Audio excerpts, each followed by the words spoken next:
Pretty much everyone by now knows that Russians have lost quite a lot of tanks and other armored vehicles in Ukraine, and ever since the beginning, they have been trying many different ways to protect their tanks. From the cope cages I have recently covered to much more sophisticated systems. And there is no doubt that currently the biggest threat to the tanks appear to be the drones. And after well over 2 years of fighting and many different ways to counter the drones, they still appear to be a big problem for the Russians. So now, we will be taking a look at all the different types of protections Russians have developed for their tanks and why none of those have actually really been successful. Let's first start with what the Russian tanks are the most famous for, the explosive reactive armor. Before the start of the invasion, Russians have decided to start mounting explosive reactive armor packed in bags on the side of their tanks. They figured this would be a cheap and easy way to up-armor the weaker side armor of their tanks. But when the tanks equipped with the bagged ERA saw actual combat, Russians came to realize this was not the best idea. The bags tended to fall off quite often due to various reasons. They would snag on stuff the tank was driving past by, nearby explosions or maybe even bullets would rip them apart. A lot of times, tanks which originally had the bagged ERA mounted would be seen with most of it missing after combat, whether they would be captured or successfully returned to the Russian rear. Now, it seems they have completely ditched those. They are pretty much nowhere to be seen. Instead, they have developed actual steel boxes that would be mounted on the sides of the tanks with proper mounts. Except they aren't that well mounted either. In videos of the tanks with such armor mounted on them driving around, we can see the ERA boxes swinging around, which means they are probably only secured on top of the side skirts and not on the bottom. Don't know why, because even if they did that for maintenance reasons, a simple pin on the bottom would be good enough to somewhat hold them in place. At least they decided to weld a piece of metal to act as a guide or a spacer to move stuff away from the ERA boxes as the tank is driving past them. It's not that good, but at least it is something. The problem is that, for now, this type of ERA is very rare. They mostly show it off in some promotional footage, but when looking at actual tanks being used, it's very rarely seen. Same goes for the Nakitka cover. In a lot of exhibitions and promo videos, you can see it on tanks, but in the field it is mostly only seen on T90M tanks and not that often. When it also comes to the ERA, we have seen them install ERA panels on the rear of some of their tanks. And yes, this is factory made, this is not done in the field. The reason for this is that Russian tanks like T-72 and T-90 have extremely poor reverse speed, 4 km per hour to be exact, and this requires them to turn their tank around completely in order to retreat, exposing their incredibly weak rear armor to the enemy.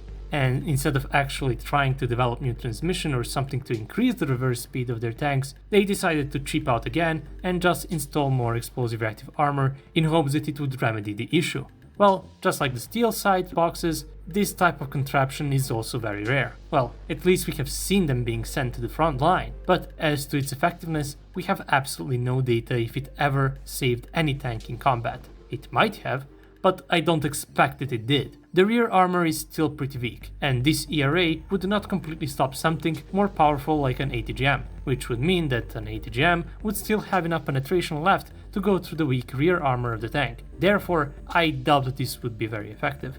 Aside from those, there hasn't been that much of ERA modifications for Russian tanks done by the factories.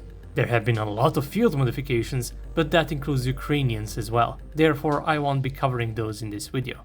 They did integrate some ERA in some of the cages, but I don't know if you want to count those.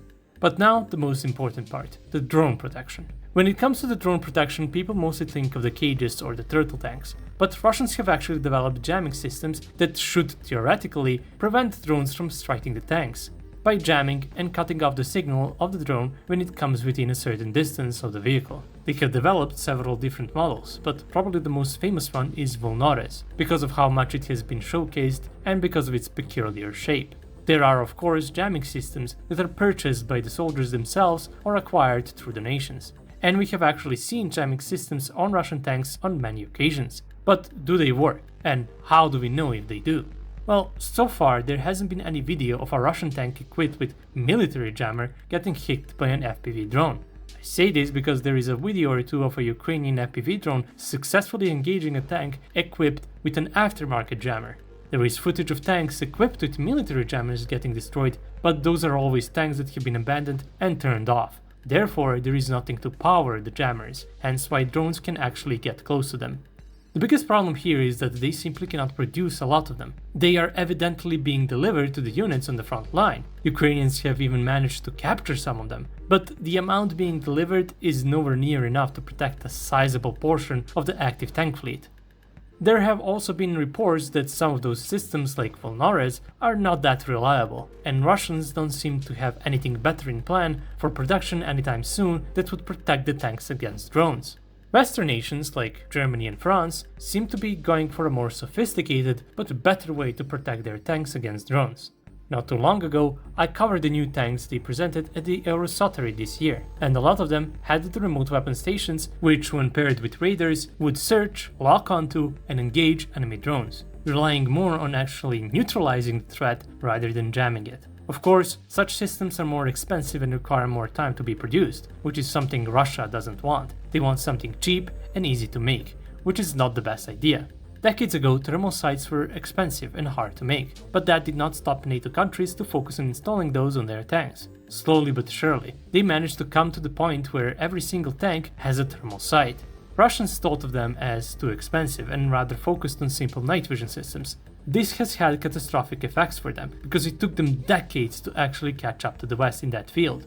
Same could happen with the anti-drone systems. They will probably make the same mistake of focusing on something cheaper, rather than adopting the better and more sophisticated thing and slowly try to ramp up its production. If they don't, they might find themselves lagging behind for years again.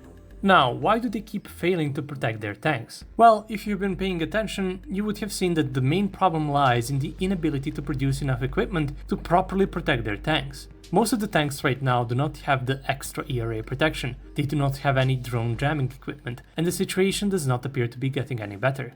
Sure, they are putting as many cages on their tanks as possible, but cages do a lot of harm as well, like blocking the vision out of the tank, make it harder to leave the vehicle, and in some cases completely prevent some things from being used, especially when it comes to the turtle tanks.